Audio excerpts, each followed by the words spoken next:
Welcome back to Talk Tonight. The announcement that former SU head football coach Doug Marrone went to the Buffalo Bills.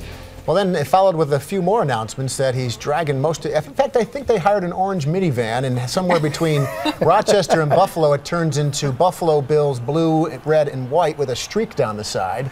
And suddenly they come out of it no longer in orange, but in the red, white, and blue of the Buffalo Bills, and with a Ralph Wilson bobblehead on the front. You know, instead of Nancy Cantor. Sounds good to me. You know, that's not a bad image. Football fans now are wondering, you know, what's going to happen in the fall? Are we going to recognize anyone that they bring in? You know, we're in such a state of flux, it seems. We should say this is Brent from Syracuse.com. Hi, everybody. You know from the radio for years and joining us several times on here. And how do you explain this to the fan who's feeling like almost like our feelings are hurt? Well, they're just going to shut it down, Matt. It's over. You know, Doug Marrone took everybody, so we're just not going to play football this year. We'll see how it goes.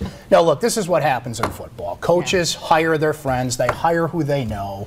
You know, 3 of the 5 coaches that Marrone has taken with him have NFL experience. So when Marrone got the job, you kind of looked at the resumes and you said, okay, this guy, and this guy are going to go with him. It's just what happens. Where Syracuse fans are a little miffed right now, I guess, is one, you know, Marrone came in here and made all the declarations of this is my dream job, this is where I want to be. And God forbid the guy goes to the top level of his profession at the National Football League. Yeah, I think we'll get through that. The other thing is, Matt and Megan, that signing day is 3 weeks away. And you've got a lot of uncertainty. Recruits don't know who they're playing for. They know who the head coach is. They know who a couple of other guys are. So, you know, it's that immediacy of who they're going to get to replace these guys. And you know what? The coaches they bring in to replace those that have left, they might be better. We just kind of have to wait and see how this plays out. But bottom line, they need to do this fast. I mean, in terms of getting some stability. But they have to do it right, too. Well, that's Which true. is what Schaefer said right out of the bat. And Syracuse learned the hard way that hiring a coach in the process of going through a coaching change in January can bite you. You know, when Paul Pasqualoni was fired, Greg Robinson came in January, and you know, we all saw where that went. So I think Syracuse fans are a little worried about that. You know, some of the coaches that they lost, you know, Greg Atkins is a terrific recruiter. He got a lot of inroads into southern areas, Georgia, and some hot recruiting beds that Syracuse needed to go. Nathaniel Hackett's kind of an up-and-comer, and look how that offense was crazy at the end of the year. So a lot of people are saying, who are you going to bring in to replace these coaches?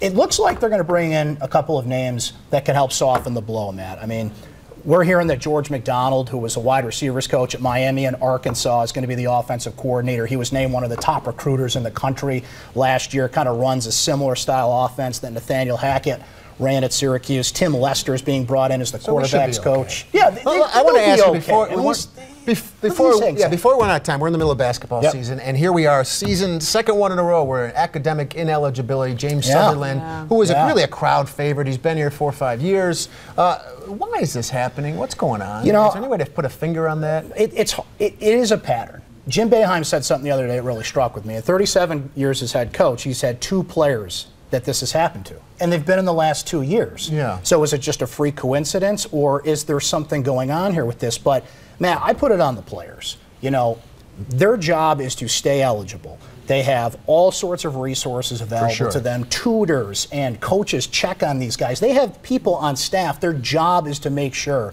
these guys went to practice that day and that they're doing their academic responsibilities. So, yeah, I kind of put it on the player. They know what is asked of them, and they've got to follow suit to it. And I guess there's a chance he'll be back. We just don't know when. I think he'll be back.